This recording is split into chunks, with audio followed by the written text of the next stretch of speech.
What's up, YouTube? It's me, the ArtisanMc, and today I'm going to review the Bad Batch episode 11, Metamorphosis. Look, the only metamorphosis I saw in this episode was further confirmation that this show has went from something that I was really enjoying to a humongous lump of shit. That's the only metamorphosis in this show. Now, the show opens with Omega Tech and Wrecker and Hunter on their way, I guess, to Sid, right? And they're on the ship talking with Sid. Let me back up. Hold on a second. The show opens with a ship coming out of hyperspace destroyed, and you see a clone or a stormtrooper on this ship running around terrified with a shock stick. And through his running, stumbling, and bumbling, eventually something catches him. And you get the understanding that something killed him on the ship. Here, you go to a planet that I thought was Yavin because it's so colorful and green, but is later revealed to be Tanis. And you get a military ship showing up and some director being escorted off the ship into the building proper and comes upon the cell of Nalase. Now, Nalase is a Kaminoan who was in charge of the cloning program on Kamino. And while she is greeted, she greets the person who came off of the military ship, and he is revealed to be Dr. Hemlock. Who the hell he is? What does he matter? I don't fucking know. I really don't. Now, Dr. Hemlock apparently works for the Empire, and he has taken over her cloning process with her notes and stuff like that. And is doing some kind of secret cloning experiment. And he wants her help on finishing it out for the Emperor. Ooh. She refuses and tells him that for what the Emperor wants, she would not cooperate and help him do. So he hatches a plan that the only other remaining Kaminoan that left the planet is the ex-prime minister on Coruscant. And so he sends for that prime minister from Coruscant. And when he does that, he's informed that one of the ships in their party has gone missing and didn't show up with them. So they dispatch the search and rescue team to go look for that ship. Now, while he's doing that, you get the Bad Batch, or what's remaining of the Bad Batch, the 3-pack, flying through space with Omega and having a conversation with Sid about being left on the planet they were on previously, not really having her help to escape. Now, Sid doesn't really give up any ground, but what she does do is offer them another job. And through a little stern-facedness, increases their percentage from 30 to 50%. So now they're making more money on this, rescue or search and rescue operation. As the ship went down, you find what's on it, bring it back, split the profit. Right? Now, where this alert came from, I do not fucking know, because Dr. Hemlock seems very intent that this stuff is supposed to be secret. Why the fuck would he send out like a blanket, help find this asset? Doesn't make any sense. Now, people reporting that a ship has went down there does make sense. But if the people there haven't been on the ship, how do they know what's in it worth salvaging? How do they know? They don't know anything on there is worth anything. So Bad Batch agrees to go. They hyperspace it on over to this planet where this ship is. Now, once they get there, they find the ship, relatively quickly and get on board, and you start to see that this is taking on the feel of an alien movie. Oh, it is. And you got that feel from the first frame of this when the ship came out of hyperspace, and you got a stormtrooper running around scared in the dark of the ship getting eaten or captured by something. Like this got that alien feel. By the time they get to the planet and they get on board this ship, it is full on aliens shit. Okay. Now they notice that there has been some fighting or some creature has been here, and they work in separate teams, going off by himself to the control room, and Hunter, Wrecker, and Omega, searching the rest of the ship. And I can't believe I'm even wasting my time reviewing this shit.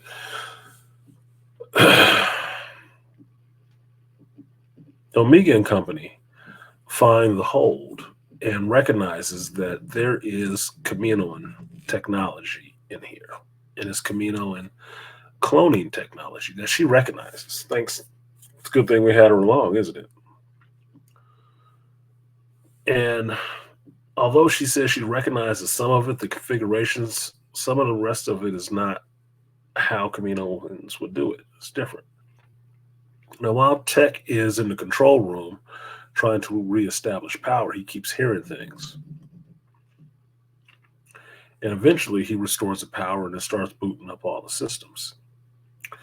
And he goes towards some of the noises he was hearing, and out pops a droid on his last leg, dying, as a droid can only die, apparently.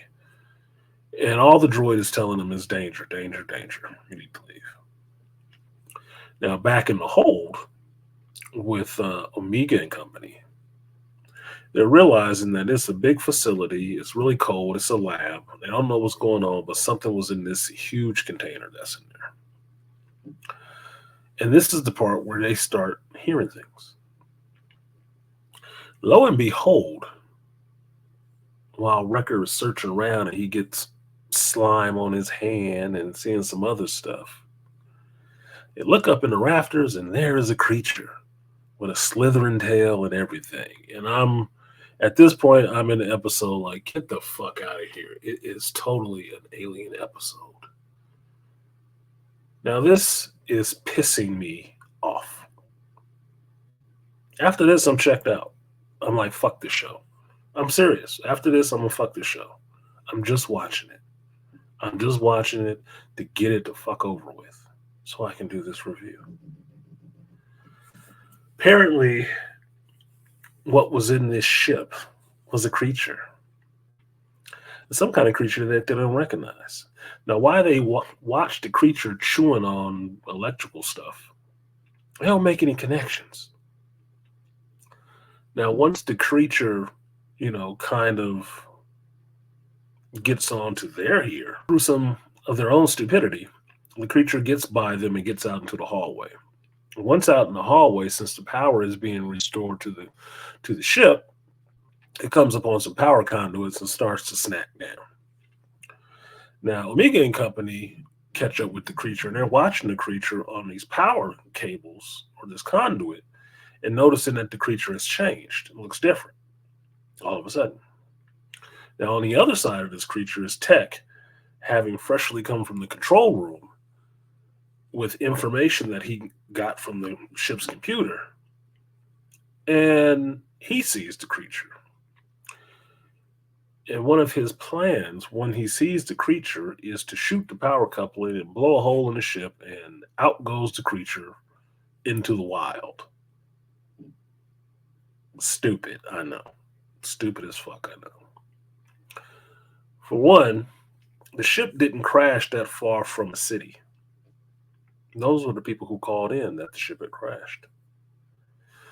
Tech, the smart one in the crew, blows up the power coupling and keeps from having this creature contained in a ship to having this creature loose out in the woods. Awesome, right? This is dumb as fuck to me. Dumb as fuck. So now the team splits up. Wrecker and Hunter go after the creature to keep it from attacking the town.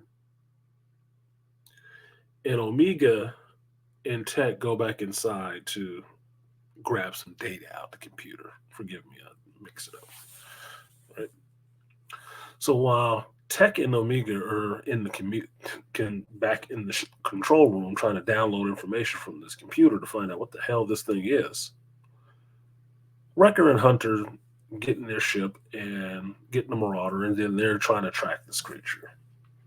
Now, because the creature is evading them pretty well, and Wrecker apparently can't hit shit with cannon fire now, the creature eventually gets to the power towers for this city, climbs up it, and starts to chow down like a baby on a nipple. It's just eating. In the meantime, Tech and Omega do find some information on this creature in the ship and starts to letting, Wrecker and Hunter know, like, don't let it feed on any cable. Well, when Tech and Hunter swing the Marauder back around to go back and look for the creature, they find the creature on top of this power tower, bigger and different than it was before the last time they saw it. And it takes on a feel of a goddamn Godzilla movie. It looks like a Godzilla movie now. Because this big creature with sparks of electricity coming out of his mouth and shit is just sitting there chomping on power cables.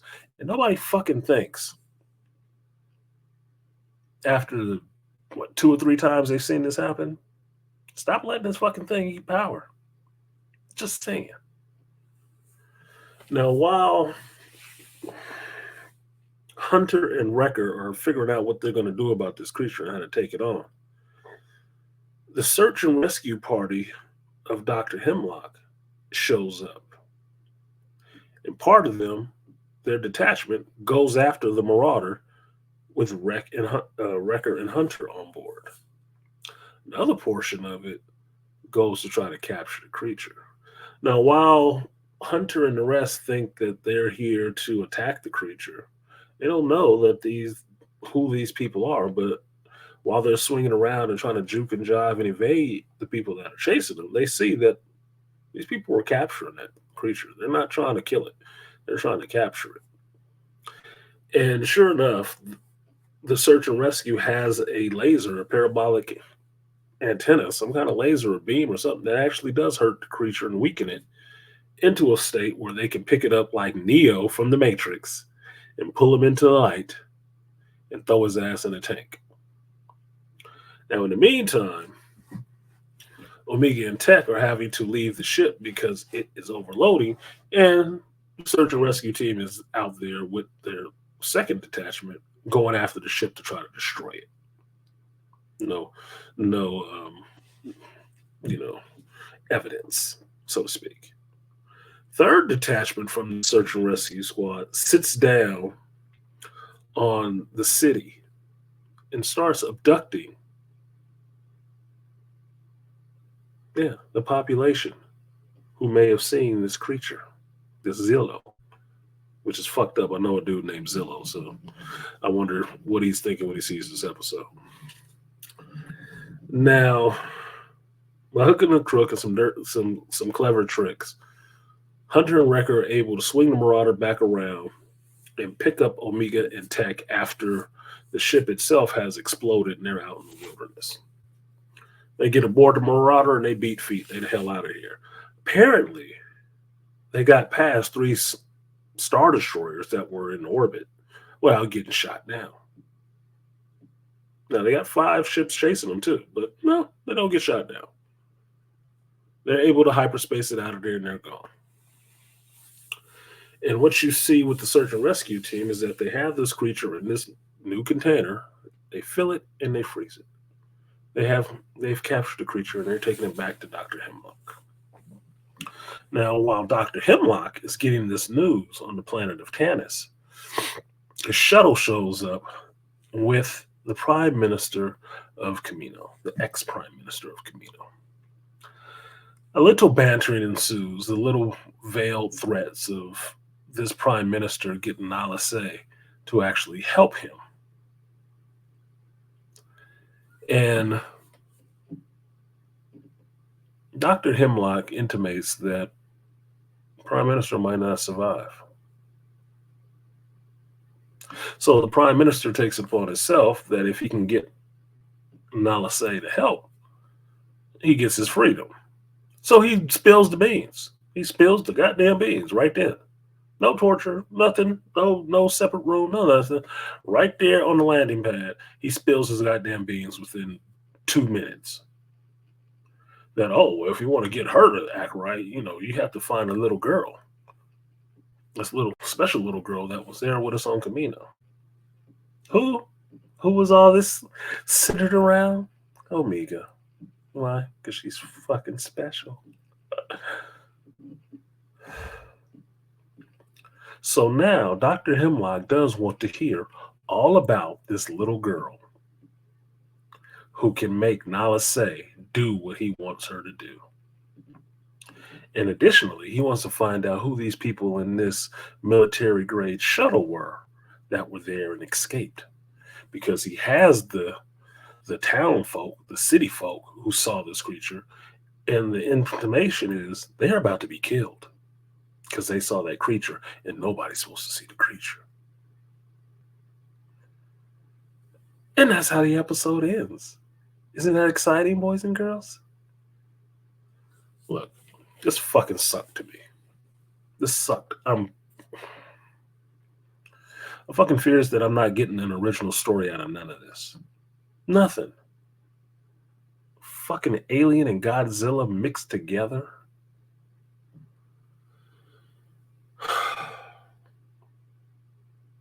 I'm metamorphosizing. I'm having a metamorphosis into a really pissed off person from watching this show. This is absolute shit.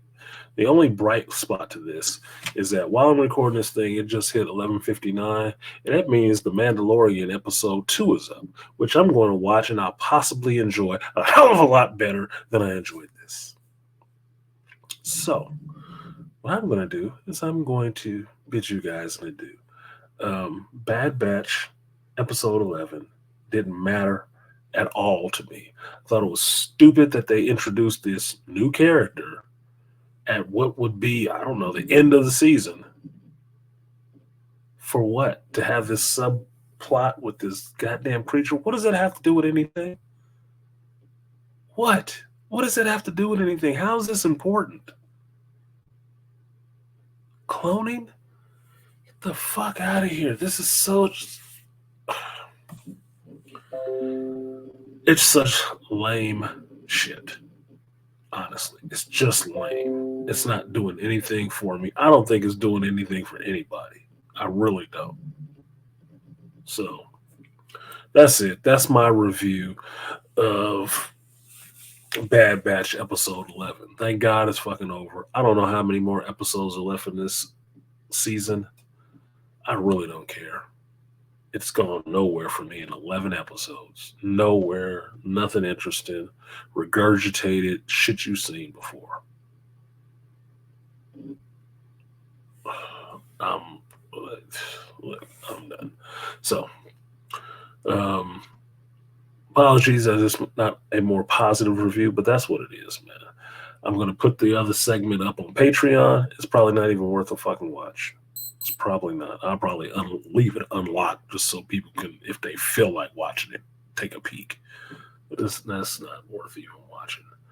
But that's it. Like, share, subscribe, support the stream if you feel so inclined. $ArtisanMc. And I will see you guys next time. Peace.